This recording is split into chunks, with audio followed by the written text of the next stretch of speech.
Hello guys! Good morning! So, another day, another vlog na naman tayo. So, ako na naman mag-isa ngayon dito sa aming bahay ngayong umaga na nag-iingay kasi ang aking eldest daughter ay tulog pa. Kasi sa August pa kasi ang kanilang school time or starts of school. Hala, wala nang daloy ng tubig. Parang ang daloy ng tubig is hanggang doon lang talaga sa aming CR. Ako sa siyang tanawon kung napuno na bang akong gipundo diri nga tubig, napuno na gid ay siya. So ako na siyang i-off. Kaya sayang kaya, no? Gabusagap ang tubig. Napuno naman ang akong mga baldi. Diba?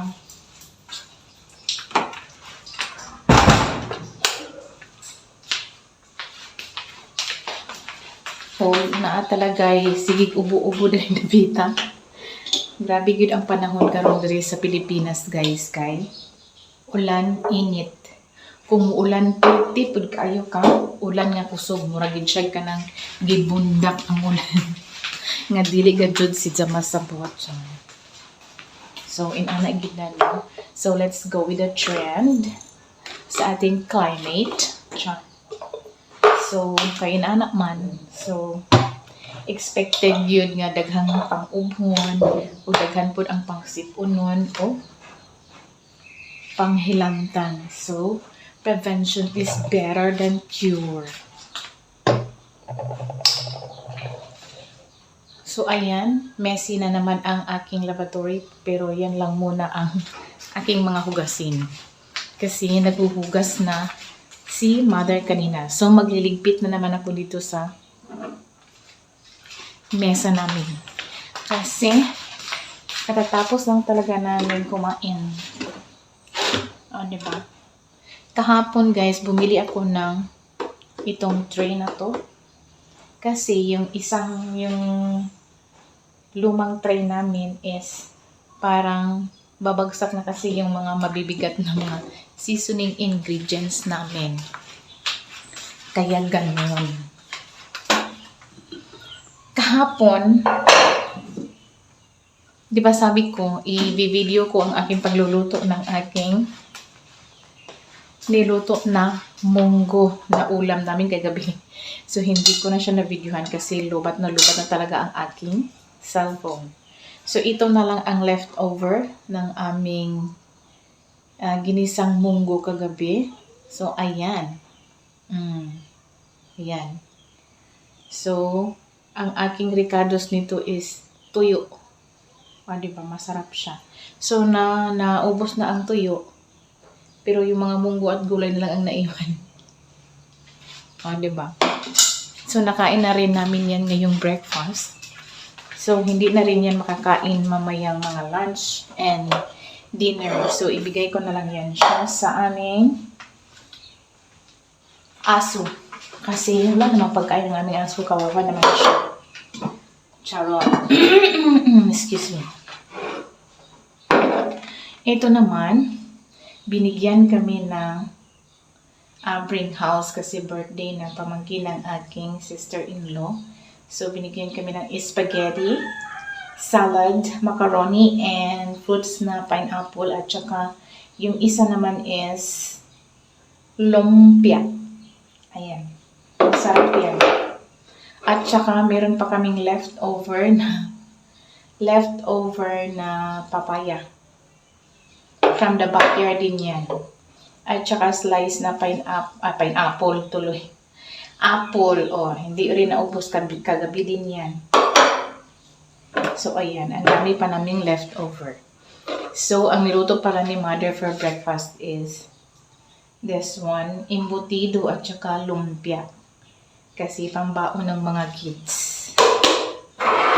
Yun ang paborito ng mga ulam ng mga kabataan namin dito sa bahay.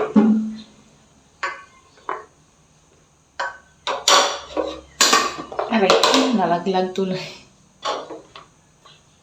So, ilagay ko lang yan sa aming rice cooker. Ganun kami magligpit ng mga pagkain.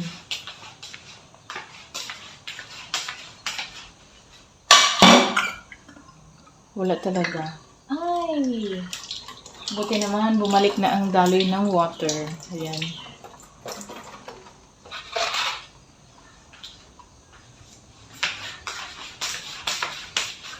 So, pasensya na kayo kasi mostly sa aking mga video is mga gawaing bahay talaga dito sa bahay ni Mother Dear. Diba? Sana huwag kayong magsawang manonood ng aking mga video. Kasi I am at your service, domestic helper sa bahay ni Mother Dear. Diba? Naaliw akong tingnan dito na part kasi parang well-arranged talaga siya. Diba? So, ang ligpitin ko na naman is yung mga kalat dito na part. Kasi, parang na-over na talaga siya dyan. So, iligpit ko na ang yung iba. Yung iba is iiwan ko dyan. Yung basic lang talaga na magagamit namin. Diba? Kasi, parang ang sikip-sikip na talaga tingnan. Hindi na siya properly arrange. Diba? Pangit din kasi ang mga pangit kayo. Anong tawag dito? Nabubulol ako. Pangit magud kay tan-awon kung daghan na over bitaw kayo ang atong mga gamit o display. So, di na siya ma-appreciate ang kanyang arrangement. Diba? Kay mas tiyadag yun kung konti lang. Tapos na well-arranged siya. So, masarap sa mata tingnan. Diba? Kasi, pag marami overcrowded na siya, pangit na siya tingnan. So, there is a saying na simplicity is beauty. Diba? Simplicity is beauty talaga. Ang dapat. Diba? Nag-chicken ako sa inyo habang gumagawa ng ating mga gawaing bahay. Ito kasi ang stand. Nakalagay kasi yan doon sa mesa namin. Kasi, minsan kasi, pag magluluto kami, diretsahan na talaga. Halimbawa, yung kaldero, ilagay nyo diretso. Hindi na namin i-transfer sa iba pang paglalagyan. Kasi, na limited ang water. So, wag nang damihan ang mga kalat sa lavatory. Para kaunti lang ang hugasin, ganon.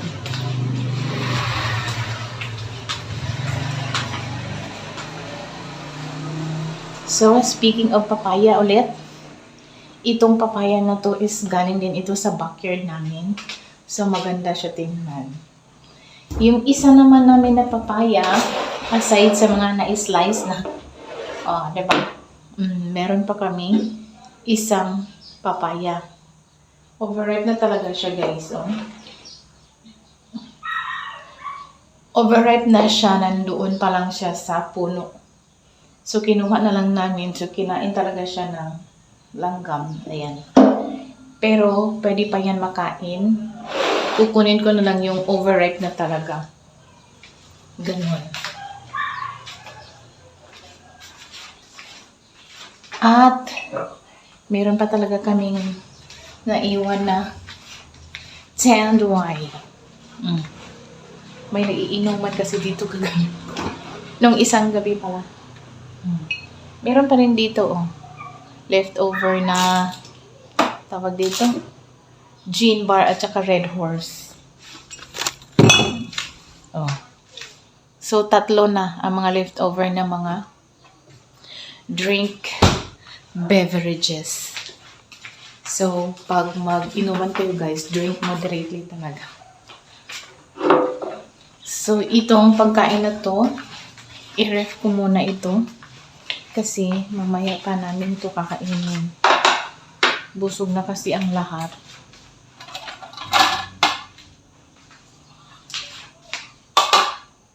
Kailangan talaga sealed ang kanyang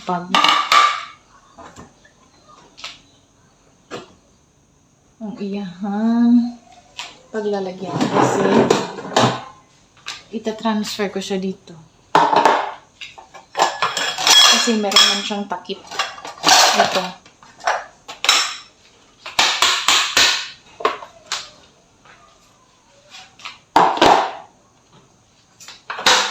Transfer ko siya.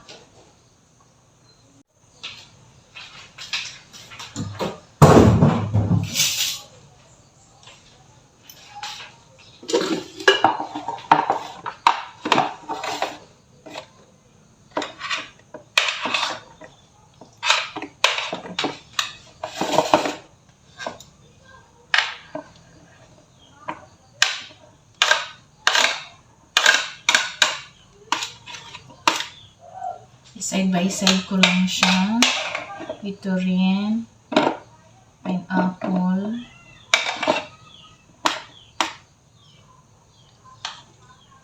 Tsaka ito rin.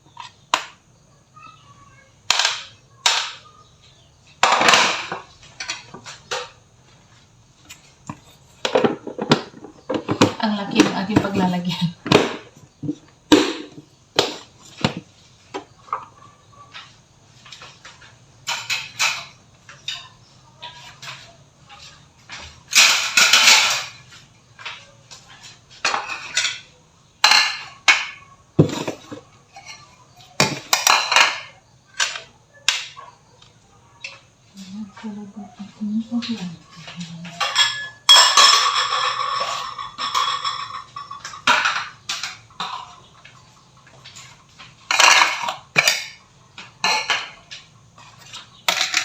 Iurong ko muna ang munggo. Dito ko naman siya ilagay.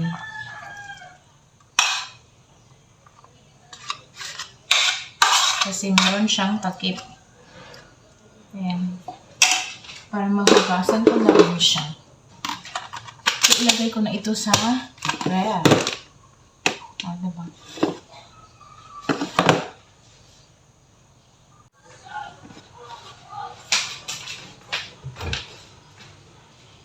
Ayan, nilagay ko na siya sa ref.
So, ayan na guys. Tapos na ako sa aking gawaing bahay dito sa aming kusina. So, ayan.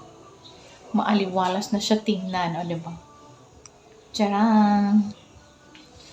Simpleng buhay sa simpleng pamumuhay. Thank you for watching guys. Bye!